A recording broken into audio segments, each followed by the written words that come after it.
अस्सलाम वालेकुम। FSc part 1 chapter number 3 force and motion का जो टॉपिक आज हम डिस्कस करने जा रहे हैं वो है हाइट ऑफ द प्रोजेक्टाइल। इससे पहले हम प्रोजेक्टाइल मोशन के हवाले से वीडियो ऑलरेडी अपने चैनल पे अपलोड कर चुके हैं। मैं उस वीडियो का लिंक डिस्क्रिप्शन में भी दूंगा, आप उस वीडियो को लाजमी देखिएगा और आई कार्ड का निशान भी आ रहा होगा, इससे भी आप उस वीडियो को ओपन करके देख सकते हैं। प्रोजेक्टाइल मोशन में हमने बताया था कि projectile motion is two dimensional motion under the constant acceleration due to gravity. कि प्रोजेक्टाइल मोशन जो होती है ये टू डिमेंशनल मोशन होती है, यानी जब एक बॉडी जो है वो आउटवर्ड जा रही होती है तो तब वो फॉरवर्ड भी जा रही होती है, यानी आगे की जानब भी जा रही होती है। और बड़ी डिटेल में हमने प्रोजेक्टाइल मोशन को समझाया था, तो आप उस वीडियो को दिखेगा। स्टार्ट करते हैं हाइट ऑफ द प्रोजेक्टाइल। हम जो प्रोजेक्टाइल हमने फेंका था प्रोजेक्टाइल मोशन में, हम अब उसकी हाइट को फाइंड करना चाह रहे हैं कि प्रोजेक्टाइल मैक्सिमम हाइट कितनी अटेन करता है। तो सबसे पहले हम इसको डिफाइन कर लेते हैं कि हाइट ऑफ द प्रोजेक्टाइल जो है इसको डिफाइन कैसे करना है हमने। The maximum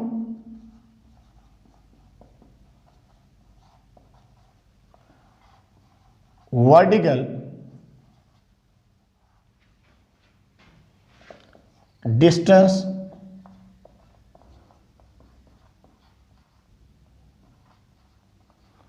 the maximum vertical distance covered by the projectile।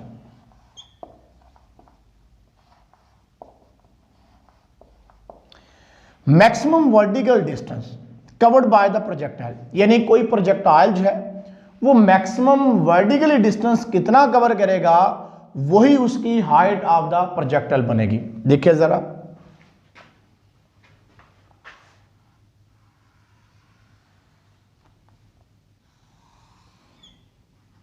ये एक्स एक्सिस है, ये वाई एक्सिस हमारे पास है। यहां पे हम एक प्रोजेक्टाइल जो है उसको हम थ्रो कर रहे हैं विद इनिशियल वेलोसिटी वी आई के साथ, और प्रोजेक्टाइल जो है वो मूव करके इस तरह से जा रहा है और इसकी हाइट जो है एच, वो मैक्सिमम हाइट ये है। और इस प्रोजेक्टाइल का जो एंगल बन रहा है वो थीटा एंगल है, यानी यहां से हमने एक प्रोजेक्टाइल जो है इसको थ्रो किया तो अब इसने मैक्सिमम हाइट ये कवर की है। आप देख सकते हैं कि पहले हाइट कम है, बाद में हाइट ऐसा ऐसा ज्यादा हुई है और यहां पे आके उसकी मैक्सिमम हाइट हो गई है। अब हमने इस मैक्सिमम हाइट को फाइंड आउट करना है कि वो हमारे पास कितनी आती है। उसके बाद देख सकते हैं कि हाइट उसकी कम होती जा रही है। अब जब प्रोजेक्टाइल को आपने ऊपर की जानब फेंका तो अब इसकी जो इनिशियल वेलोसिटी है इसको भी हमने इसके कंपोनेंट में रिजॉल्व कर लेना है। आप देखिएगा जरा किस तरह से,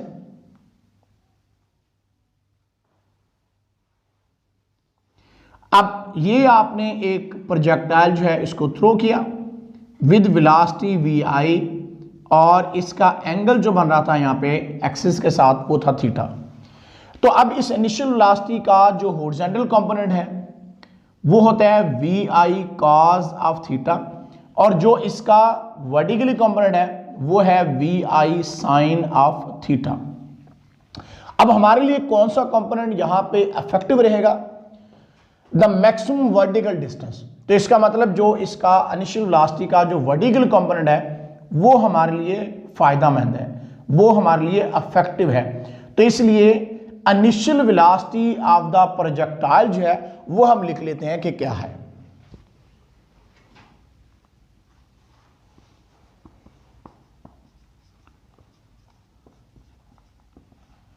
initial velocity of the projectile.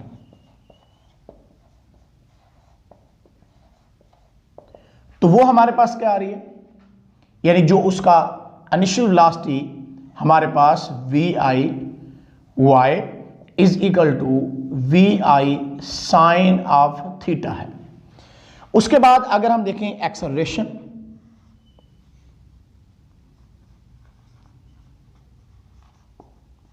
तो acceleration A is equal to vertical acceleration है तो ए वाई लिखूंगा। अब बॉडी जब आउटवर्ड जा रही है, अगेंस्ट ग्रेविटी जा रही है, ग्रेविटेशनल पुल ऑफ अर्थ जो है बॉडी को वो डाउनवर्ड खींचेगा, तो इसलिए अब जी की वैल्यू क्या होगी, नेगेटिव होगी। एक्सेलरेशन भी हमने लिख लिया। अब उसके बाद हम लिखते हैं उसकी final velocity.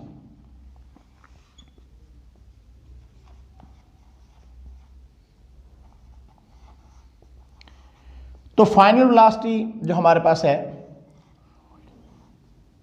We F Y is equal to 0। अब देख सकते हैं आप कि जब मैंने इस प्रोजेक्टाइल को यहां से प्रोजेक्ट किया तो इसका हॉरिजॉन्टल कंपोनेंट जो है वो आपको प्रोजेक्टाइल मोशन के केस में बताया था कि वो सेम रहता है, लेकिन इसका जो वर्टिकली कंपोनेंट है वो ऐसा ऐसा यहां पे कम होगा, और जब वो मैक्सिमम हाइट पे पहुंच जाएगा तो तब उसका वी एफ वाई यानी वर्टिकल कंपोनेंट जो होगा वो 0 होगा, या आप इसको आप ऐसे भी लिख सकते हैं कि V Y is equal to 0, यानी मैक्सिमम हाइट पे वर्टिकली कंपोनेंट 0 होता है, हॉरिजॉन्टल कंपोनेंट जो है वो 0 नहीं होता।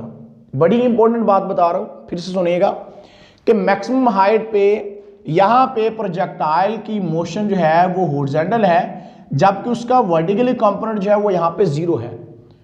और उसके बाद जब ये डाउनवर्ड आ रहा होगा प्रोजेक्टाइल तो इसका वर्टिकली कंपोनेंट जो है वो इंक्रीज करेगा, बट हॉरिजॉन्टल कंपोनेंट यहां पे फिर से क्या रहेगा, रिमेन सेम रहेगा। तो वर्टिकली कंपोनेंट हमारे पास जो है फाइनल वेलोसिटी का वी एफ वाई वो किसके इज इक्वल टू है, वो 0 के इज इक्वल टू है।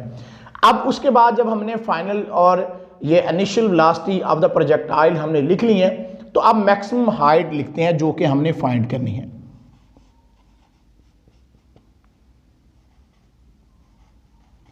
मैक्सिमम हाइट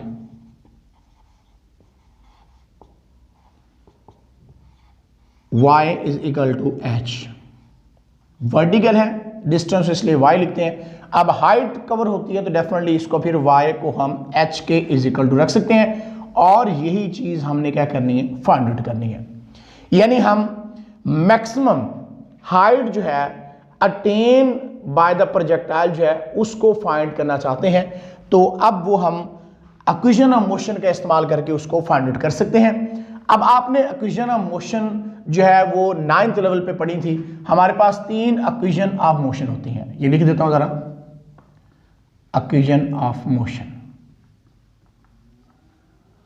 तो हमारे पास जो फर्स्ट इक्वेशन ऑफ मोशन थी वो थी V F is equal to V I plus A T, and the second equation of motion is equal to V I T plus half A T square, and the third equation of motion is equal to 2as is equal to vf square minus va square।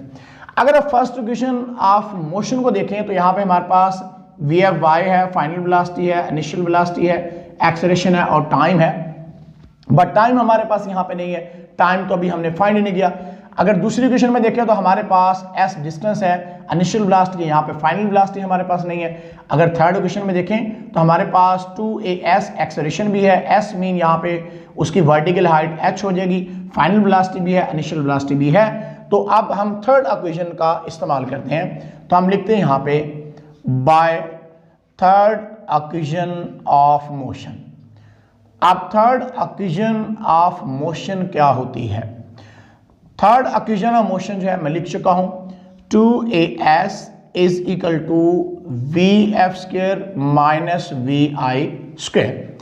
अब यहां पे हम इसको अपने result के मुताबिक कर लेते हैं, तो हमारे पास यहां पे 2a जो होगा हमारे पास ये वर्टिकल एक्सेलरेशन होगा, ए वाई बन जाएगा, s हमारा यहाँ पे h क्योंकि हाइट है वर्टिकल h बन जाएगा, वी एफ हमारे पास V F Y vertically component बन जाएगा, और इसी तरह से वी आई जो हमारे पास है ये वी आई वाई बन जाएगा, ऊपर स्क्वायर लगा देते हैं, यानी कि हमारे पास वर्टिकल कंपोनेंट इनिशियल वेलोसिटी का और फाइनल हमारे पास वर्टिकल कंपोनेंट जो है यानी फाइनल वेलोसिटी का जो कंपोनेंट हमारे पास है वो हमने लिख दिए हैं।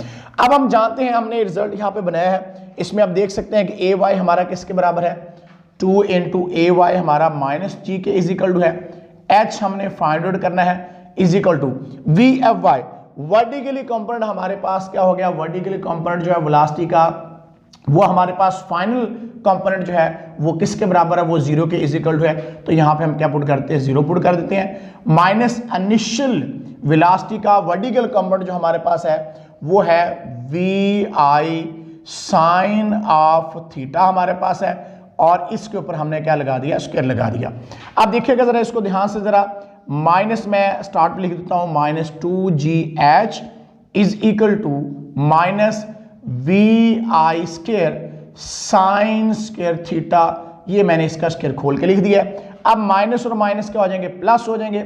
अब मुझे हाइट फाइंड करनी है, तो हाइट किसके इज इक्वल टू आ जाएगा, हाइट इज इक्वल टू आ जाएगा vi square sine square theta, और 2g जो इधर मल्टीप्लाई हो रहा था इस साइड पे जाके हमारे पास क्या हो गया, डिवाइड हो गया। तो इस तरह से हाइट ऑफ द प्रोजेक्टाइल का जो फार्मूला हमने बना लिया। अब हम आपको बताते हैं कि हाइट ऑफ द प्रोजेक्टाइल जो है ये डिपेंड किस पे कर रही है, तो इसको अब हम लिख के दिखाते हैं आपको।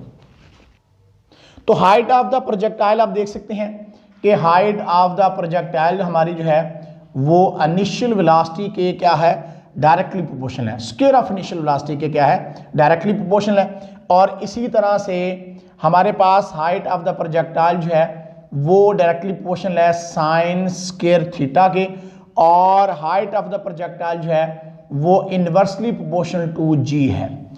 और यहाँ पे फिर हम लिख देते हैं कि हाइट ऑफ द प्रोजेक्टाइल जो है वो डिपेंड करती है इनिशियल वेलोसिटी पे। अब इनिशियल वेलोसिटी पे जो है हाइट ऑफ द प्रोजेक्टाइल जो वो डिपेंड करती है, मीन कि अगर इनिशियल वेलोसिटी को हम डबल कर देंगे तो हमारे पास 2 का स्क्वायर क्या हो जाएगा, 4, तो हाइट उसकी क्या हो जाएगी, 4 टाइम हो जाएगी। इसी तरह से अगर हम थीटा एंगल जो है उसको कम ज़्यादा करेंगे तो इससे भी हाइट ऑफ प्रोजेक्टाइल पे फर्क पड़ेगा, यानी एंगल लिख देते हैं, एंगल थीटा, या आप साइन थीटा भी लिख सकते हैं, इस पे भी हाइट ऑफ प्रोजेक्टाइल जो है वो डिपेंड करती है। इसी तरह से ग्रेविटेशनल एक्सेलरेशन यानी जी पे, ग्रेविटेशनल एक्सेलरेशन, तो जी पे भी जो है हाइट ऑफ द प्रोजेक्टाइल जो है वो डिपेंड करती है।